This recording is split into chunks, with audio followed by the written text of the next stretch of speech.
Nandyal municipal సర్వసభ్య సమావేశం వాడి వేడిగా సాగింది. వార్డుల సమస్యలపైన కౌన్సిలర్లు ప్రశ్నలు, అధికారుల సమాధానాలతో చైర్పర్సన్ పోడియం వద్ద టీడీపీ మహిళా కౌన్సిలర్ల బైఠాయింపు నిరసనలతో చైర్పర్సన్ మాబున్నీసా అధ్యక్షతన జరిగింది. సమావేశం ప్రారంభం అవగానే అజెండాలోని అంశాలను సమావేశం ముందు ఉంచగా అందులో 21 అంశాలకు ఆమోదముద్ర పడింది.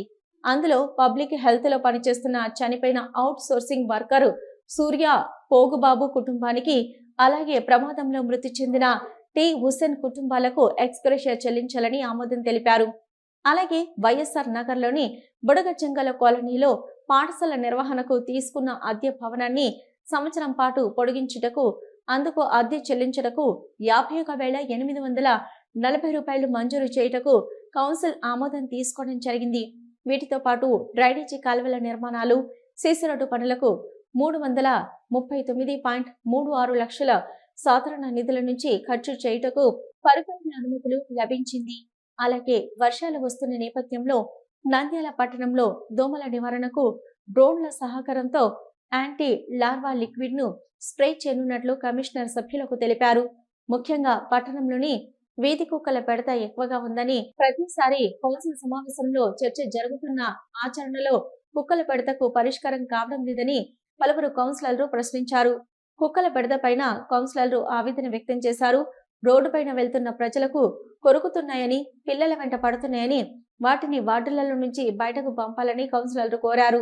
దేవనగర్ లో కొందరు జంతు ప్రేమికులు 30, 50, 100 ఇలా ఇళ్లలో కుక్కలను పెంచుకుంటున్నారని, అసలు అలా పెంచుకోవడానికి అనుమతి ఉందా అని దేవనగర్ వార్డు కౌన్సిలర్ చంద్రశేఖర్ సభ దృష్టికి తెచ్చారు.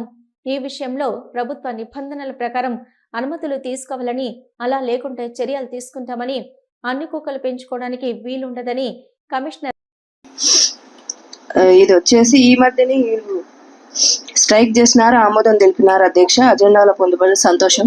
కాకపోతే 15 మంది ఉద్యోగులు టైం స్కేల్ గురించి కోర్టుకి వేయడం జరిగింది అధ్యక్ష. వాళ్ళ కోర్టు కూడా ఆర్డర్ ఇచ్చింది, కానీ ఇంతవరకు అజెండాలో పొందుపరచలేదు. దాని గురించి మీ ద్వారా నేను కమిషనర్ గారిని కోరుకుంటున్నాను అధ్యక్ష. ఇది ఆల్రెడీ లాస్ట్ టైం కూడా ఉండదు. దానికి ఒక్కొక్కరికి 10 పిల్లలు 12 పిల్లలు ఇట్లా పుడుతున్నాయి. ఒక సంవత్సరానికి వచ్చేసి ఒక ఇంట్లోనే 150-200 పిల్లలు పెరుగుతున్నాయి అధ్యక్ష. అలాంటి 3 ఇళ్ళు ఉన్నాయి. వాళ్ళు పొద్దున్న నుంచి 8 అవుతాను 7 అవుతాను ఓ అని అరుచుంటాయి కుక్కలు. ఇళ్ళ సంఖ్య అయితే నిద్రపోనికే లేదు అధ్యక్ష. దాన్ని బట్టి మనం 4-5 మాటలు చెప్పినాము, వచ్చినా కూడా ఏం చేయలేదు. ఆపరేషన్లు కూడా జరిగినాయని చెప్పేసి అన్నారు. ఆపరేషన్ చేసినా మళ్ళా పుట్టలేదు అధ్యక్ష. అది ఆపరేషన్ అయితే కరెక్ట్గా చేయలేదు ఇంతకుముందు. ఎప్పుడైనా కానీ బాగా చేయాలని మేము కోరుకుంటున్నాం అధ్యక్ష. తప్పకుండా అండి. అదే కమిషనర్ గారు కమిటీ గాని చెప్పారు కదా, దాంట్లో గానీ మిమ్మల్ని గానీ ఏర్పాటు చేయాలి. అదే అధ్యక్ష, ఆ కుక్కలు లేకుండా ఒక గాలి ఎక్కడైనా పెట్టి సాకినా కానీ మాకేం అభ్యంతరం లేదు అధ్యక్ష. ఎందుకంటే ఇంట్లో సంది నిద్రపనికి లేదు, పిల్లలు బయటికి రాకున్నారు అంగడి అధ్యక్ష. ఇప్పుడు మన గౌరవ ముఖ్యమంత్రి చంద్రబాబు నాయుడు గారు సంవత్సరం అయినందున కొత్త పింఛన్లు అలాట్మెంట్ చేశాడు. వార్డుకు 9, 8, 5 అట్లా వచ్చినాయి. కానీ 2 నెలల ముందర ఈ పింఛన్లు పంచుతామంటే పింఛన్లు 1వ తేదీ పంచినాక 12వ తేదీ వీళ్ళకందరికి ఒక చోట పిలిచి పింఛన్లు ఇస్తామన్నారు. కానీ ఈ పింఛన్లు వచ్చిందిగా మాకు తెలుసు అధ్యక్ష. వాళ్ళ ఇన్ఛార్జ్లు పోయి అమ్మ మీకు పింఛన్ అలాట్మెంట్ అయ్యింది, 7 మందికి అలాట్మెంట్ చెప్పుకున్నారు ఇళ్ళ ముందర పోయి. ఇప్పుడు వాళ్ళు ఏమంటారు, 3 నెలల నుండి చాలా ఇబ్బంది పడుతుంది. సార్ మాకు పింఛన్ వస్తుందా రాదా, మాకు పింఛన్ వస్తుందా రాదా, ఈ డబ్బులు ఎక్కడికి పోయినాయి, ఇలా వెల్ఫేర్ తిన్నారా, ఈ డబ్బులు ఏమైనా ఉన్నాయా? ఈ క్లారిటీ మీ తరఫున కమిషనర్ గారిని కోరుతున్నారు అధ్యక్ష. కమిషనర్ గారు మా వార్డులో కూడా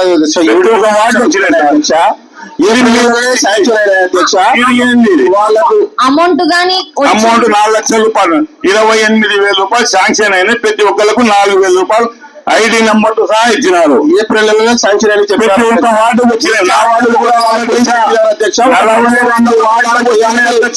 అధ్యక్ష ఇంతవరకు పండగ వాతావరణం చేయలేదు అధ్యక్ష.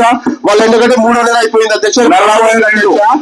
ఎంత తొందరగా వాళ్ళకు పింఛన్లు ఇస్తే బాగుంటుంది అధ్యక్ష. ఇంకోటి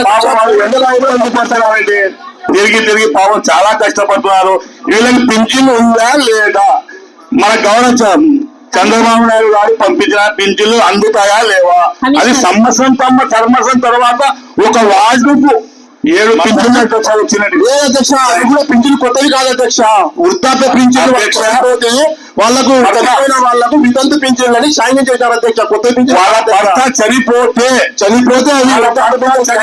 ఆ పింఛన్ రానికి మన గత ప్రభుత్వంలో 1 నెల పడుతుండే. ఈ ప్రభుత్వంలో 1 సంవత్సరం పట్టినా గానీ పేరు వచ్చి శాంక్షన్ అయ్యి వాళ్ళకు ఇంతవరకు అందకుండా ఉన్నాయంటే ఈ డబ్బులు ఏడ ఉన్నట్టు. మీ తరఫున కమిషనర్ గారిని 3 నెలలు వాళ్ళకు కల్పిస్తారా? ఈ అమౌంట్ 3 నెలలు వాళ్ళకి కంటిన్యూ ఇస్తారా? గవర్నమెంట్ జీవో ఎలా వచ్చిన తర్వాత మాట్లాడతారు. గవర్నమెంట్ జియో వచ్చినందుకు వీళ్ళకి రిలీజ్ చేసిన డబ్బులు వాళ్ళు తిరిగి చెప్పినారు అధ్యక్ష. వాళ్ళ ఇన్ఛార్జ్ ఇంటికి తిరిగి చెప్పినారు, మా చంద్రబాబు నాయుడు గారు మమ్మల్ని కొత్త పింఛన్ ఇచ్చినారు, మీకు 4,000 వచ్చాయి 12వ తేదీ. కొత్తది కాదు, 12,000 ఇన్ఛార్జ్ కౌన్సిల్ అడిగినారు. ఈ ప్రజలకు చెప్పాలి అధ్యక్ష. కొత్త పింఛన్లు కాదు, వృద్ధాప్య పింఛన్లు. వాళ్ళు చనిపోతే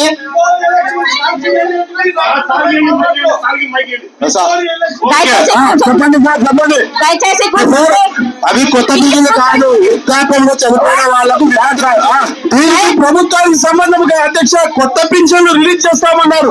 కొత్త పింఛన్లు గత ప్రభుత్వంలో రాలేదని చెప్పి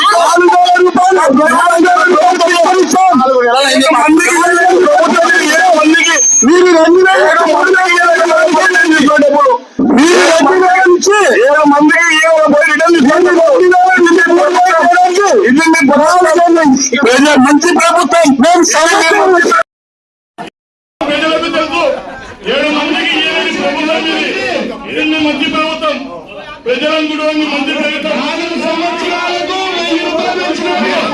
మీ తోటలలో ఈ రోజు ప్రజలకు తెలుసు, ప్రజలకు తెలుసు కాబట్టి ప్రజలు మీ తోటలో 50 వచ్చారు. ఈ రోజు చెప్పినారు అప్పు తెగి పెట్టినారు.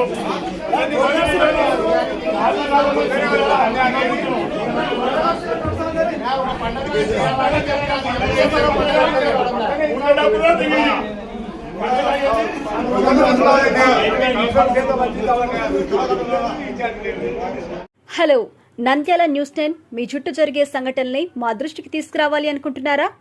అయితే ఇంకా ఆలస్యం ఎందుకు? మా వాట్సాప్ నెంబర్ 9849700865కి సమాచారాన్ని ఎప్పటికప్పుడు పంపించండి. మా నంద్యాల న్యూస్ 10 ద్వారా మీ సమస్య పరిష్కరించుకోవడానికి ముందడుగు వేయండి.